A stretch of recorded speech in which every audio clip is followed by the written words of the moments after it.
The heart monitor made no sound. It just showed a flat line, the kind of ending that arrives not with noise but with silence. Marcus stood beside the bed in his blue scrubs, still holding the chart. The man on the bed was 58 years old. He had gone to his doctor every year. He had taken his medication. He had tried to do everything right. And he was gone. His name was Robert. He had a wife named Helen who was still sitting in the hallway, too stunned to cry. He had two grown children rushing in from different cities. He had a garden he was going to finish building this spring, and a heart that had been quietly failing for more than a decade, while his checkups kept saying everything looks normal. Marcus walked out slowly. He had been a cardiologist for 16 years. He had seen more flat lines than he could count, but this one stayed with him. Maybe because Robert was only 4 years older than Marcus himself, or maybe because Marcus had given him those same checkup results just 6 months ago. Normal cholesterol, normal blood pressure. A little overweight, but who wasn't? Nothing about Robert's file had looked like danger, but danger had been there the whole time. That night, Marcus sat alone in his office long after the hospital grew quiet. Outside his window, the city glittered with lights. Thousands of people living their lives, not knowing what was quietly building inside their bodies. Robert hadn't known. Marcus's own father hadn't known.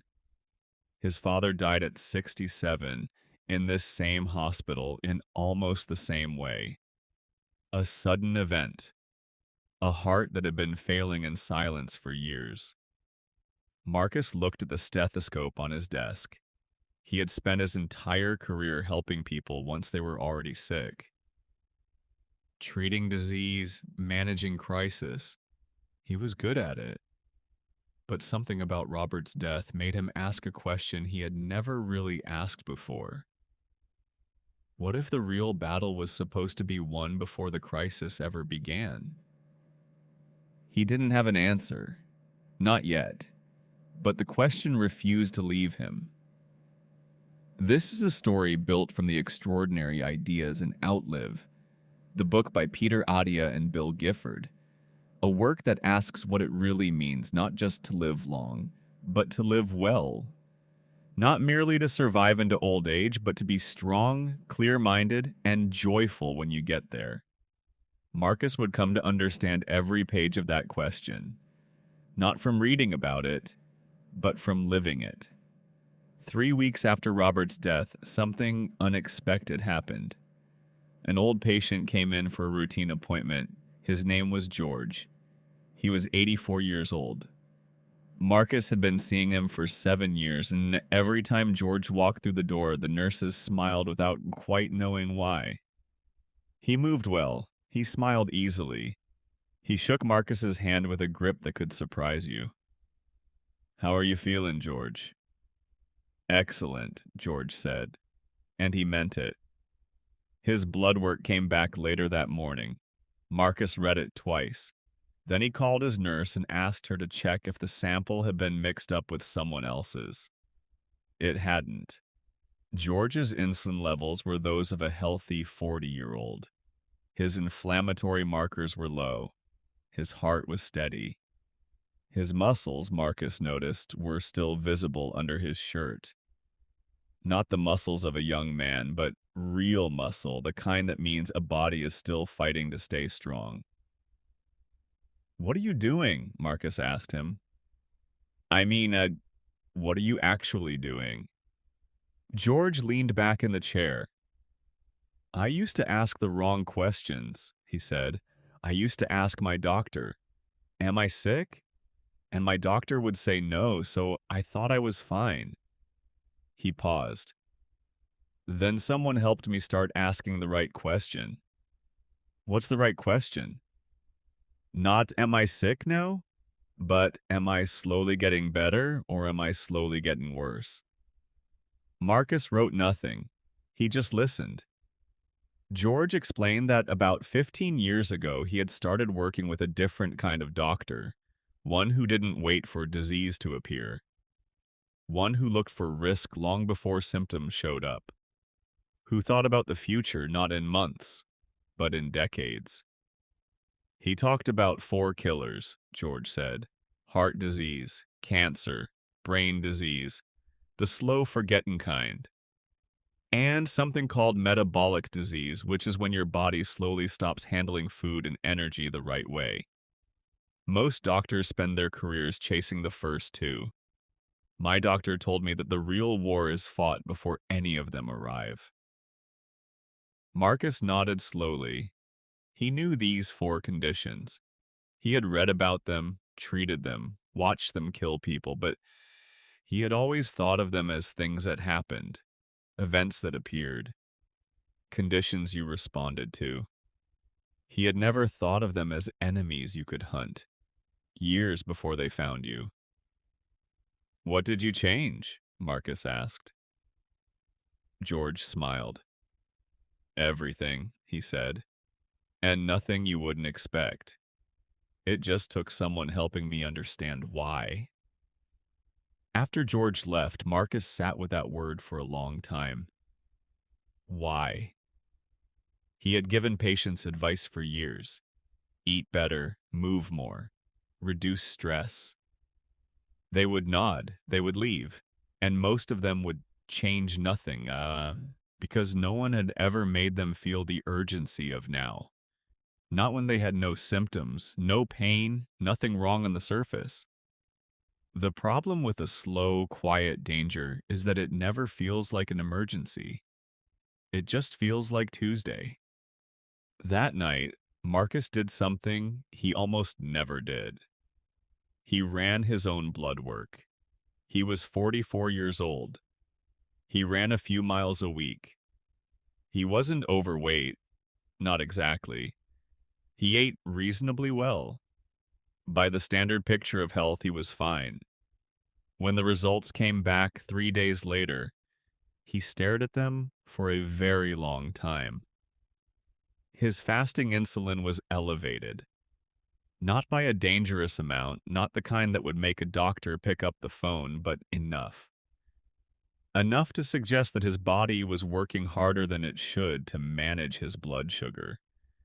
That his cells were beginning to resist insulin's signal. That somewhere beneath the surface, a slow process had already begun. Insulin resistance. It sounded distant, technical, like something that happened to other people. But Marcus knew what it meant. He knew that insulin resistance was the quiet beginning of metabolic disease, the kind that took 10 or 15 years to become type 2 diabetes, fatty liver, damaged blood vessels. The kind that contributed to heart disease. That raised the risk of cancer. That even connected, through pathways researchers were still mapping, to the slow forgetting that stole people from their families long before they died. He wasn't sick, but he wasn't fine either. He was standing in the middle of a long, slow slide, and he had been standing there for years without knowing it. For the first time in his career, Marcus understood what it felt like to be Robert. He began reading. Not textbooks. He had read enough of those. He read the work of researchers and physicians who were asking different questions, who were treating medicine not as a response to illness, but as a strategy for the long future. He found a concept that stopped him cold. Someone had called it Medicine 2.0, the way medicine was usually practiced. Reactive. Wait for disease to appear, then treat it. Manage problems when they become problems. Respond to crisis when crisis arrives. This was the system Marcus had trained inside of. The system he had practiced within every day for 16 years. And then there was something being called Medicine 3.0, a different approach entirely. Treat each person as an individual, not an average.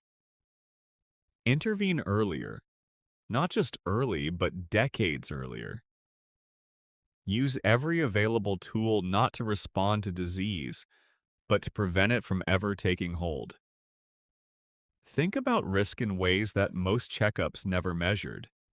Ask questions that most annual physicals never asked. The difference between the two felt to Marcus like the difference between running into a burning building to carry people out and fireproofing the building before any flame ever started. He had spent 16 years running into burning buildings. He had never once thought about the building itself. One evening, sitting alone at his kitchen table, Marcus thought about something George had said. My doctor helped me think about the future, not in months, but in decades. Marcus picked up a pen and a piece of paper. He drew a simple line, his life, stretched forward. Then he asked himself a question he had never honestly asked before. How did he want to be living in the final years of that line? Not just alive, but but actually living? Could he walk without help at 85? Think without confusion? Play on the floor with his grandchildren and get back up again? Carry his own groceries? Travel somewhere that required real stamina, real strength, real clarity? He wrote down a list of things he wanted to be able to do at 85. Physical things, simple things, things that required a body and a mind still working the way they were supposed to.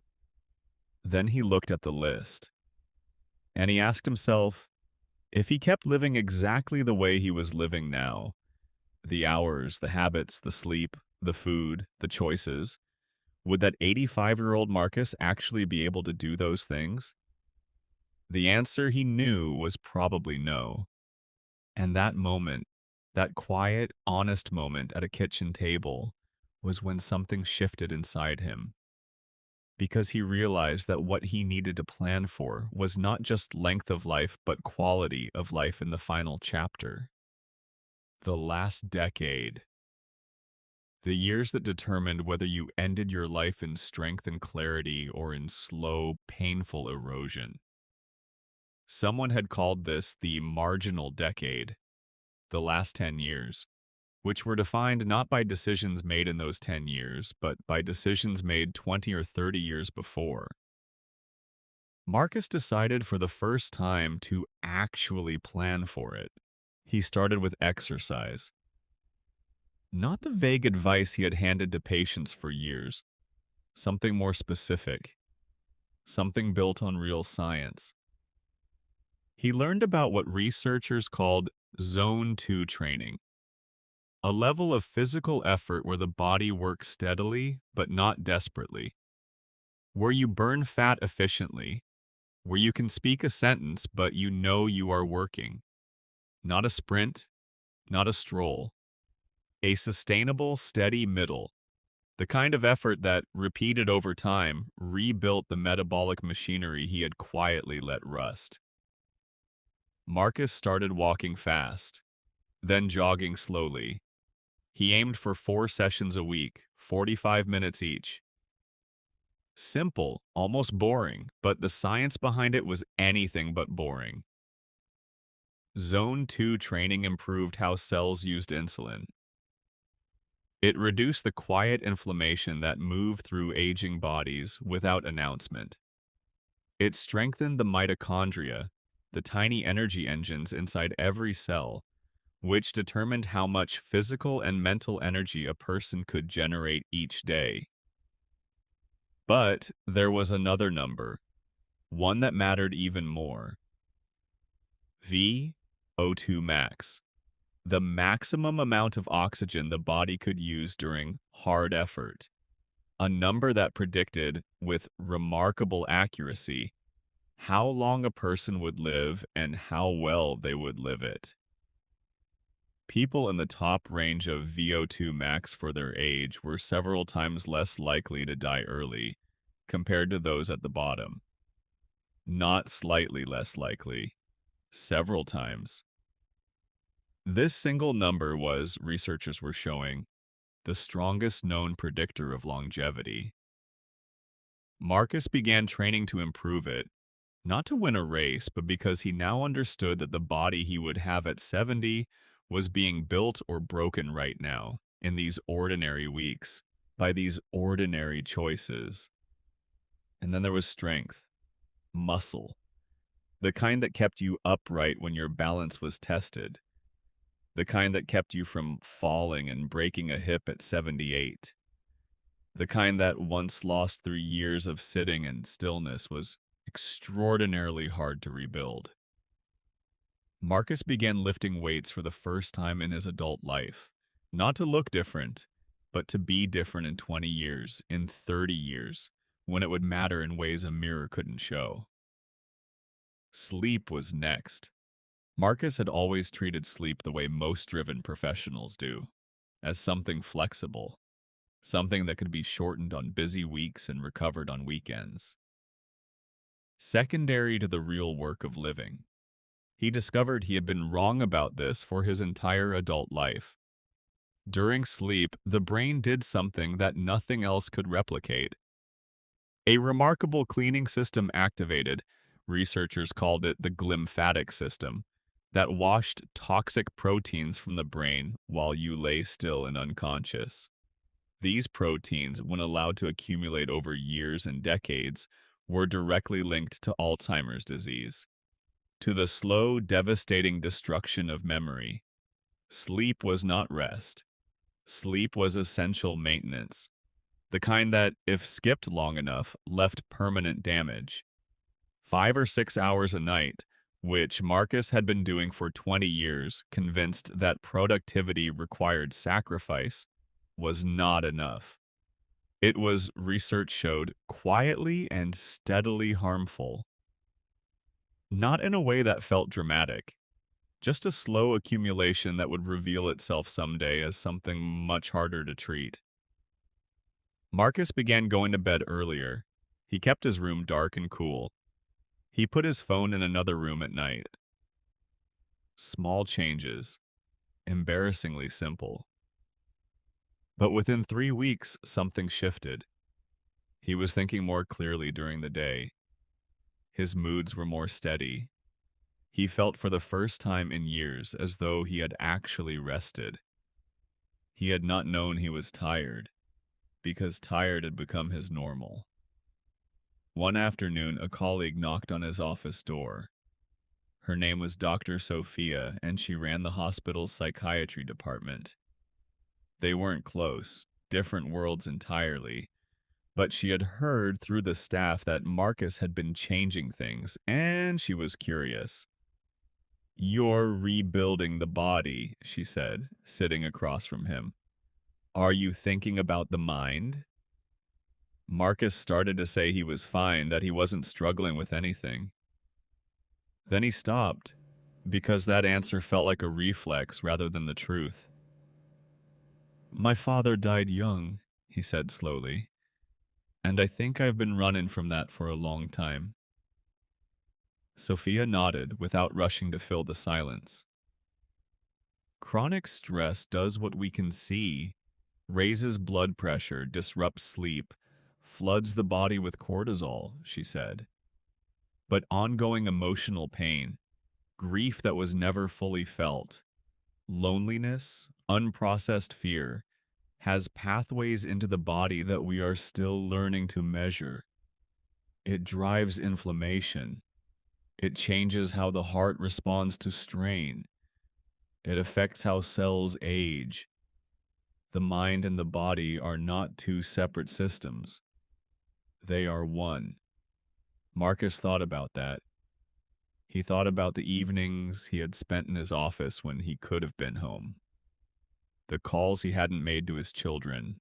The conversations he had kept postponing. He had told himself he was protecting them from his distraction. But now he wondered if he had been protecting himself, from feeling something he had never finished feeling since the day his father died. "What do you do with it?" he asked. "You don't fix it," she said. "You face it. You find someone safe to talk to. You learn that sitting with difficult feelings is not weakness. It is, in fact, one of the hardest and most important forms of strength a person can develop, and one of the most protective things you can do for your physical health." For the first time in a very long time, Marcus asked for help. There is a moment in every honest man's life when he stops and looks at who he has actually been compared to who he thought he was. For Marcus, that moment came on a Tuesday night, long after the hospital had grown quiet and the last patient had gone home. He was sitting at his desk. In front of him was a photograph of his father, taken at a birthday party 30 years ago. His father was laughing at something off camera. He looked healthy, happy, full of the kind of energy that makes you believe in the future. He died 12 years after that photograph was taken. Marcus looked at it for a long time, and then a question came. Not from a book, not from a colleague, but from somewhere much quieter than either of those places. If you had been given everything you now know, every tool, every warning, every insight, and if you had been given it early enough to make a difference for him, and then you had done nothing with it, what kind of man would that make you? Marcus did not answer. He couldn't, but he didn't look away from it either. He let it sit in the room with him, the way the hardest truths have to sit before they can change anything. He turned in the following weeks to cancer, not because he feared it, but because fear, he had learned, was the wrong relationship to have with any threat. Understanding was better than fear, and the true understanding of cancer, of what it was, how it grew, how early it could be seen, was nothing like what most people imagined. Cancer didn't arrive one morning as a sudden storm. It built slowly, over years, sometimes over decades. A single damaged cell that found a way to divide and then divide again, and then slowly escape the body's normal defenses. By the time a tumor caused a symptom that sent someone to a doctor, it had often been growing for years, sometimes for many years. This was the central problem with how most medical systems thought about cancer. They looked for it when it became obvious, but obvious in cancer was often already late. New thinking was different. Screen earlier, look harder. Use tools that could find danger when it was still small enough to be removed, controlled, or destroyed. Not waiting for symptoms, because symptoms, by then, meant the game had already changed. Marcus reviewed his own cancer screenings. Some he had kept up with, others he had quietly let slide, always too busy, always meaning to schedule them, always finding a reason to push them one more month into the future. He made appointments. He stopped postponing. He understood now that early detection was not anxiety. It was strategy. It was the same proactive thinking he was trying to apply to everything else. Catch the problem when catching it still changes the outcome. Then there were the lipids. For 20 years, Marcus had been reading cholesterol results, his own and his patients'. He knew the numbers. Total cholesterol, LDL, HDL, triglycerides. The standard picture, the map he had always trusted. But somewhere in his reading, he found something that changed how he looked at those numbers entirely. ApoB, a protein. Technically apolipoprotein B, the protein that sat on the surface of the tiny particles that carried cholesterol through the blood. And it was the particle itself, not just the cholesterol inside it, that mattered most, because it was the particle that could penetrate the walls of arteries. That could begin the slow, invisible buildup that led eventually, years or decades later, to a heart attack. Standard cholesterol tests didn't measure ApoB directly, which meant that the map Marcus had been using and handing to his patients for 16 years was incomplete. It showed some of the territory, not all of it. A person could have normal LDL cholesterol and still carry a high number of dangerous particles, still be quietly building plaques inside their arteries, still be heading on one unremarkable morning toward a cardiac event that no one had seen coming. Like Robert, Marcus ordered ApoB testing for himself. The result told him something the standard test had missed. He worked with his own doctor to begin addressing it, not because a crisis had arrived, but because addressing it early, before damage accumulated, was the entire point. That was what Medicine 3.0 actually looked like in practice. Not waiting for the building to burn, checking the wiring while there was still time to fix it. He thought about Robert again, about what might have been different. He couldn't change what had happened in that room, but he could change everything that came after. Nutrition, he had assumed, was already mostly right. He ate reasonably. Not too much, not too badly. He was a doctor. He knew the basics. What he found when he looked more carefully surprised him. The deeper issue wasn't about which diet was philosophically correct. That debate, he discovered, generated enormous noise and very little useful signal. The real issue was simpler and more overlooked. Protein. Most people, researchers were showing, didn't eat nearly enough protein for real long-term health. Not the kind of health that preserved muscle mass into old age. Not the kind that kept the body capable and strong in the marginal decade. The body needed adequate protein to maintain and rebuild muscle tissue. And as people aged, they became less efficient at using the protein they consumed, which meant, counterintuitively, that older people needed more protein, not less. Marcus recalculated. Most days, he had been eating far less than what his body actually needed. He adjusted.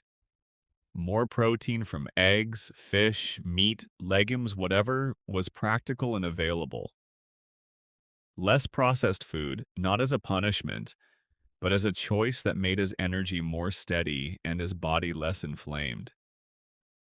He stopped thinking of food as comfort, reward, or enemy. He started thinking of it as information, a message that told his body what to do with the next hour, the next week, the next decade. 2 years had passed since Robert died. Marcus was 46. He had changed, not dramatically in the way a mirror might show, but in ways a body can feel. His energy was more consistent. His mind was clearer in the afternoons. His insulin levels had returned to normal range. His VO2 max had improved measurably. He was sleeping 7 hours reliably, and that alone had changed the texture of his days in ways he hadn't expected. He had been meeting with a therapist for 8 months. That work was slower and stranger than the physical work, less measurable, less visible, but it was real. He was learning to sit with difficult feelings instead of scheduling himself away from them. He was learning what emotional honesty felt like from the inside. He had started having dinner at home 3 nights a week, a small thing. But his younger daughter had started telling him about her day, the way children only do when they believe you actually have time to listen. He had not known what he was missing, because missing it had become his normal. One morning, he was called to consult on a new patient, a man named Thomas, 45 years old, a father, a professional, a man who had until 2 days ago believed he was perfectly healthy. A major heart attack, serious damage. The family stood in the hallway, a wife, two teenage children. They looked at Marcus the way families always did in moments like this, hoping for certainty where certainty was hard to find. "How did this happen?" the wife asked. She wasn't angry. She was trying to understand. "He had a checkup 6 months ago. Everything was fine." Marcus looked at her for a moment. Then he said something he never would have said 3 years ago. "Everything looked fine," he said carefully. "But looking fine and being fine are sometimes two very different things. The tools we use most often to check for these problems. They are very good at finding disease once it has already arrived. They are not as good at finding the risk that was building for years before anything showed up on a standard test." He paused. "Thomas is going to receive excellent care, but when he recovers, and I believe he will, there are things we can do now, with the right testing and the right strategy, that most checkups never include. Things that can show us what is developing in the body years before something like this happens." The wife was quiet. Then she asked the question Marcus had been asking himself for 2 years. Why didn't anyone tell us that before?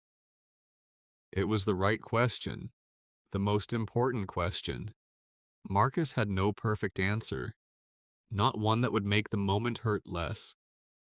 But he held it, the way he had learned to hold hard questions, without flinching, without looking away.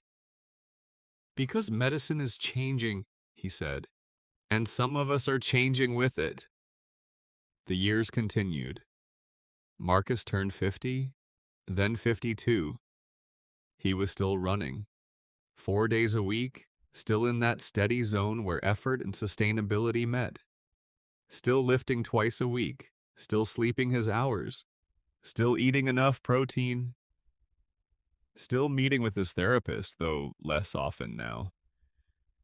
The work had shifted from digging through old grief to maintaining a kind of emotional honesty that had become, surprisingly, one of his favorite habits.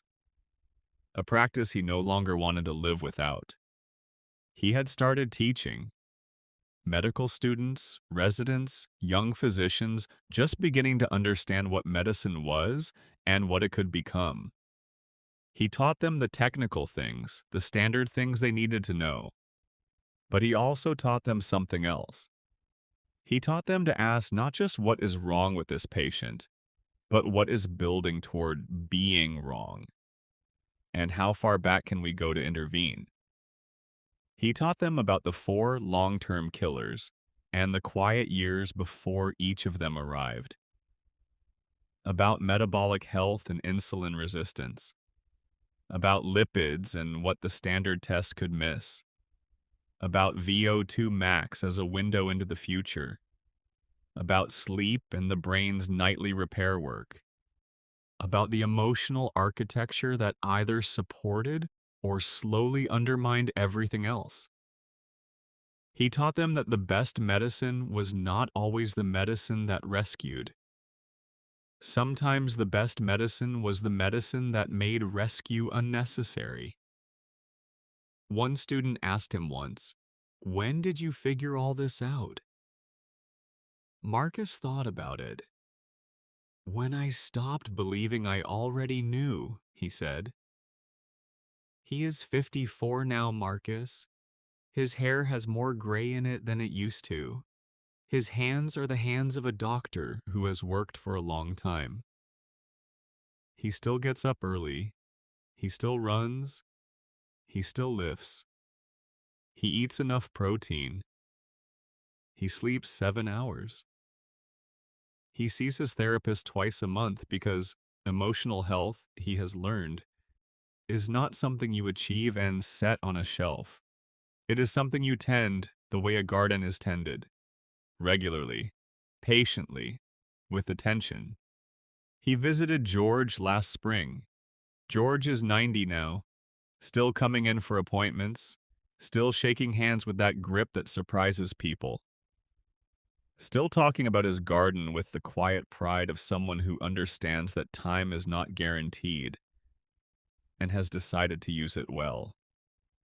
George asked Marcus how he was doing. Better than I've ever been, Marcus said. And he meant something specific, not just physically, but in the larger sense, in the sense of being present, of knowing what the actual work was. He walked out of the appointment room and down the long hospital corridor. Through the windows, the city was moving through its morning. People going to work, getting coffee, driving their children to school. Thousands of ordinary lives lived in various degrees of awareness about what was quietly happening inside their bodies.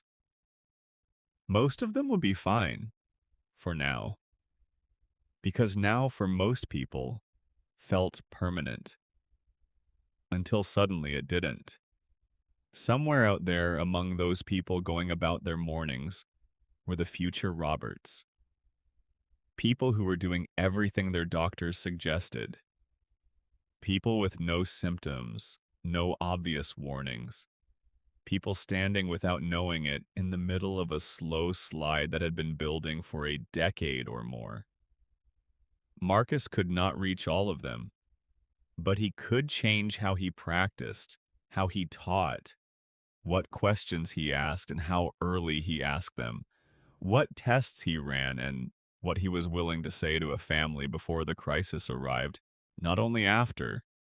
The heart monitor in Robert's room had shown a flat line on a Tuesday morning 6 years ago. It had changed nothing for Robert, nothing for Helen, nothing for the garden he would never finish. But it had changed Marcus. And Marcus, in turn, was changing something, slowly, imperfectly, one patient and one conversation at a time.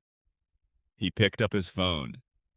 His older daughter had been asking him to visit for 3 months, and he had been meaning to schedule it. He was done meaning to. He would go this weekend. He dialed.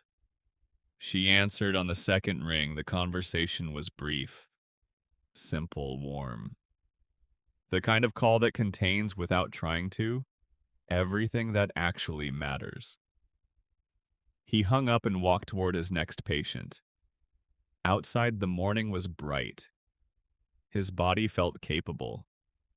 His mind was clear. His sleep had been good. His choices for the past 10 years had been adding up. Not dramatically, not perfectly, but steadily, in the way that only time can reveal. The flat line in Robert's room had taught him something that no textbook had managed to teach in 16 years of practice. Not that death was coming, everyone already knew that. But that living, real living, full living, living on your own terms until the very end, was something that had to be chosen, built deliberately, protected not with fear, but with knowledge. Not in the crisis moments, but in the quiet ones. In the mornings before the alarm, in the meals chosen when no one was watching, in the sleep protected even when the world rewarded exhaustion, in the conversations stopped being postponed, in the appointments stopped being avoided, in the slow, unglamorous, deeply important work of taking the future seriously, long before the future arrived. Robert had deserved to know these things. George had been lucky enough to find them. Marcus had been given the chance to live them and to carry them forward. That, he had decided, was enough. That was more than enough. That was perhaps everything